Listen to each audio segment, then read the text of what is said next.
আল্লাহ আমাদেরকে জনসংখ্যা দিয়েছেন প্রিয় ভাইয়েরা। এই জনসংখ্যা অনেক বড় সম্পদ, এটা আমাদের জন্য অভিশাপ নয়, আশীর্বাদ। আমাদের জনসংখ্যাকে যদি আমরা জনশক্তিতে রূপান্তর করতে পারি, আজকে বাংলাদেশ যে অবস্থানে দাঁড়িয়ে আছে, বাংলাদেশ তার 20 গুণ উন্নতির শিখরে চলে যাবে। চিল্লায় বলো ঠিক কিনা? আমাদের শ্রমিক ভাইয়েরা বাইরে কাজ করে, আমাদের শ্রমজীবী ভাইয়েরা, প্রবাসীরা, তাদের ব্যাপারে গুরুত্ব দিতে হবে।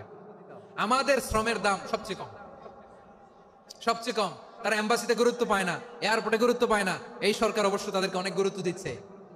আমাদের অদক্ষ শ্রমিককে যখন আমরা দুবাই পাঠাই, অল্প বেতন পায়, কিন্তু ইন্ডিয়ানরা দক্ষ শ্রমিক পাঠাইলে তার 3 গুণ বেতন পায়।